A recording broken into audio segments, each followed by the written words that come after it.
கிறிஸ்துவுக்குள் அன்பானவர்களே, யோவான் எழுதிய சுவிசேஷம் இந்த நாள் தியானத்திற்காக யோவான் எழுதிய சுவிசேஷம் 4ஆம் அதிகாரம்.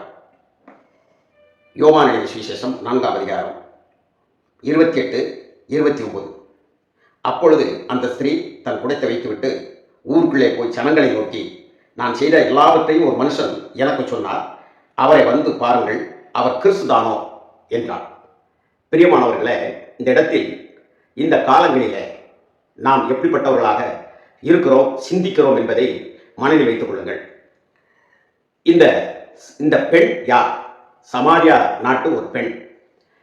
இந்த பெண்ணை அந்த காலத்தில், அதாவது சமாரியர்களை அக்காலத்தில் தீண்டத்தகாதவர்களாக ஏற்ற இறக்கத்துடன் இந்த யூதர்கள் பார்த்து கொண்டிருந்தார்கள். இஸ்ரேலுக்குள்ளே சமாரியா ஒரு நாடுதான், ஆனால் ஒரு மாநிலம். கலிலேயா ஒரு மாநிலம், சமாரியா ஒரு மாநிலம், யூதயா ஒரு மாநிலம் என்று 3 பகுதிகளாக இருக்கின்றன. ஆக இஸ்ரவேலருக்குள், தங்க ஜனத்துக்குள் இருந்த ஒரு விசை, ஒரு கலப்படம் நடந்துவிட்டது.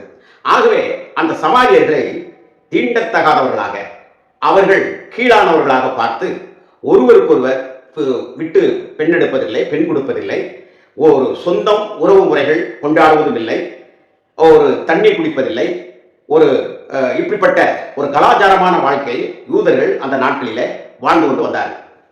இப்படி நடைபெற்ற சூழலிலே யாக்கோபு யோசேப்புக்கு கொடுத்த ஒரு கிணறு இருந்தது. ஆண்டவர் ஊழியம் செய்துவிட்டு அந்த பகுதியிலே வருகிறார். அந்த பகுதியிலே அவர் வந்த பொழுது சீடர்கள் உணவு வாங்குவதற்காக ஊருக்குள் சென்றிருந்தார்கள்.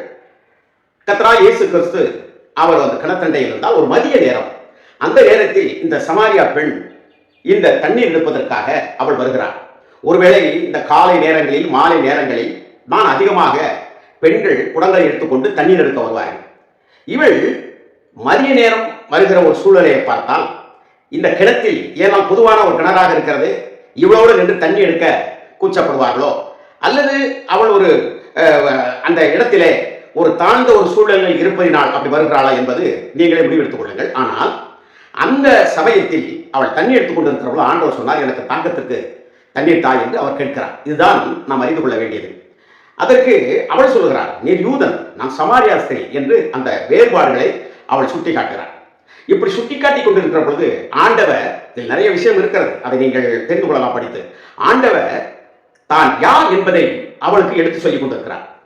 நான் உன்னிடத்தில் தாகத்துக்கு தண்ணீர் கேட்டேன், இந்த தண்ணீரை நீ கொடுத்தாலும் மறுபடியும் தாகம் வரும், ஆனால் நான் கொடுத்த தண்ணீர் அது ஜீவ தண்ணீர், இனி தாகம் எடுக்காது என்றெல்லாம் அவளுடைய உள்ளத்தை அவர் திறக்கிறார்.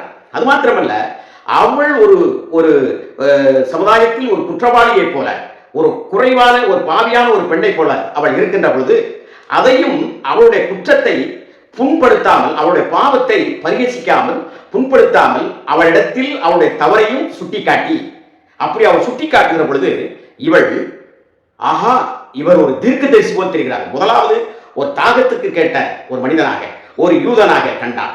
அதற்கு பின்பு ஒரு தீர்க்கதரிசியை போல அவர் பார்க்கிறார். அதற்பின் இப்படி பேசுகிற பொழுது கர்த்தர் இன்னும் அவளோடு நான் தான் அவர் என்று அவர் குறிப்பிட்ட உடனே இவளுக்கு அவரிடத்தில் பேசியபடினாலே, ஆண்டவர் அவருடைய உள்ளத்திலே தமது அன்பை அவர் வெளிப்படுத்தின காரணத்தினாலே இந்த சுவிசேஷம் அவளுக்குள் வேலை செய்ய ஆரம்பித்தது.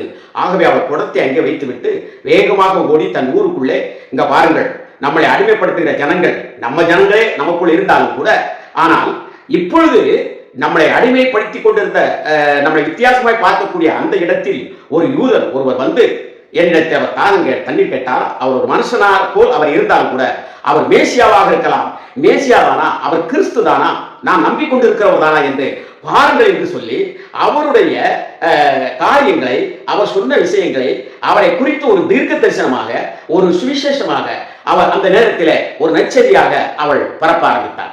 உடனே ஊரெல்லாம் சேர்ந்து வருகிறார்கள் இயேசு இடத்திலே. அந்த இடத்தில் வந்து பார்க்கிற பொழுது, ஸ்திரீயை, நீ சொல்லுகிற நிமித்தம் மாத்திரமல்ல, இவர் பேசுகிற பேச்சை பார்த்தே இவர் மேசியா, இவர் கிறிஸ்து என்று நாங்கள் அறிந்து கொள்கிறோம் என்ற அடிப்படையில் அவருடைய சிந்தை மாறுகிறது.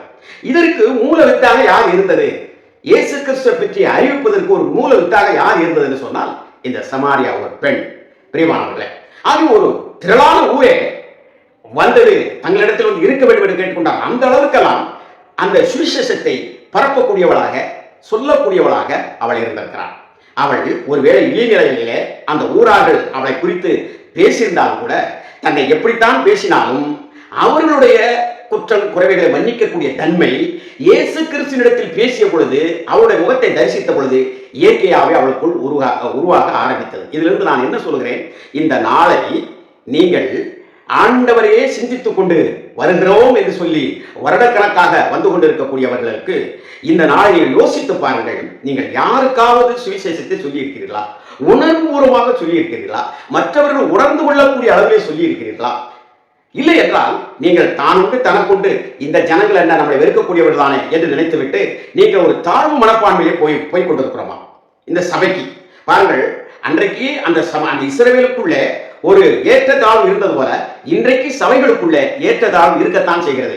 ஆகவே நம்முடைய எந்நிலையில் ஒரு போதகரோ உடன் ஊழியக்காரர்களோ அல்லது விசுவாசிகளோ உடன் சகோதரர்களோ பார்த்தாலும் கூட நீங்களும் நானும் கிறிஸ்துவின் அன்பை ருசிக்க ஆரம்பித்தார், அவருடைய அதிசயம் நமக்குள் தென்பட ஆரம்பித்தார், அவரை நோக்கி உண்மையாக வேண்ட ஆரம்பித்தார், நிச்சயமாக கிறிஸ்துவின் அன்பு உங்களை நெருக்கி ஏவும்.